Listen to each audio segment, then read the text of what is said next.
Telangana assembly సమావేశాలు ఉదయం 11 గంటలకు మొదలు కానున్నాయి. అసెంబ్లీ సమావేశాల్లో భాగంగా ఇవాళ బడ్జెట్ పద్ధతులపై చర్చ జరగనుంది.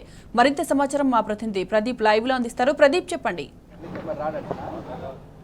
అసెంబ్లీ సమావేశాలు 5వ రోజు 10 గంటలకు ప్రారంభం కాబోతా ఉన్నాయి. ఈరోజు పద్ధతులపైన చర్చ జరగబోతా ఉంది. 19 పద్ధతులకు సంబంధించినటువంటి చర్చ ఈరోజు జరిగి ఆ పద్ధతులకు సంబంధించినటువంటి ఆమోదం తెలపనుంది సభ. ఈ 19 పద్ధతులకు సంబంధించి ప్రధానంగా ఎనర్జీకి సంబంధించి విద్యుత్ శాఖకు సంబంధించినటువంటి పద్దు సంబంధించి సభలో వాడి వేడి చర్చ జరిగేటువంటి అవకాశం ఉంది. ఎందుకంటే ఏదైతే శనివారం జరిగినటువంటి బడ్జెట్పై చర్చలో ముఖ్యమంత్రి రేవంత్ రెడ్డి సభను తప్పుదోవ పట్టించారన్నది బీఆర్ఎస్ ఆరోపించింది. నిన్న గత ప్రభుత్వంలో విద్యుత్ శాఖ మంత్రిగా పనిచేసినటువంటి జగదీష్ రెడ్డి స్పష్టంగా చెప్పారు. ఎందుకంటే 2017లోనే రైతుల మోటార్లకు మీటర్లు పెడతామని గత ప్రభుత్వం ఒప్పుకుందని ముఖ్యమంత్రి రేవంత్ రెడ్డి సభను తప్పుదోవ పట్టించారని ఏదైతే ముఖ్యమంత్రి రేవంత్ రెడ్డి చెప్పినటువంటి మాటకు సంబంధించి దాన్ని ఆధారాలతో సహా నిన్న బయట పెట్టడం జరిగింది. ఈరోజు ఆ శాఖకు సంబంధించినటువంటి పద్ధతుల చర్చలో కూడా దీనికి సంబంధించి వాడి వేడిగా చర్చ జరిగేటువంటి అవకాశం ఉంది. ఎందుకంటే రైతుల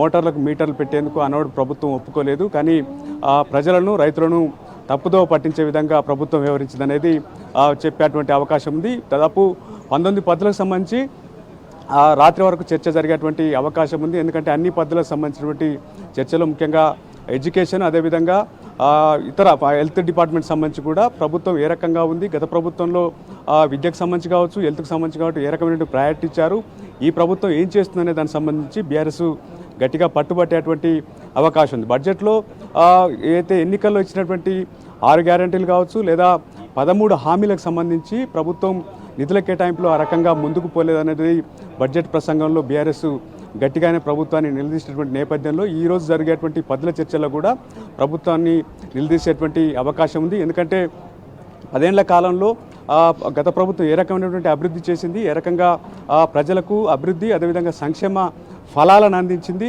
ఈరోజు ప్రభుత్వం ఇచ్చినటువంటి హామీలను ఏ రకంగా తుంగలో తొక్కుతుంది లేదా ప్రజలను మభ్యపెట్టే విధంగా ఏ రకంగా ముందుకు పోతుందని నిలదీసేటువంటి అవకాశం అయితే స్పష్టంగా కనిపిస్తూ ఉంది. ఈరోజు అదేవిధంగా రేపు పద్ధతులపైన చర్చ జరగనుంది. ఎల్లుండి 31వ తారీఖు రోజు ద్రవ్య వినిమయ బిల్లుపై చర్చ జరగనున్నటువంటి నేపథ్యం కనిపిస్తూ ఉంది. మరోవైపు అటు మండలి ఈరోజు రేపు హాలిడే ప్రకటించారు. ద్రవ్య వినిమయ బిల్లు 31 బుధవారం నాడు మండలిలో చర్చకు జరుగుతున్నటువంటి పరిస్థితి అయితే ఉంది.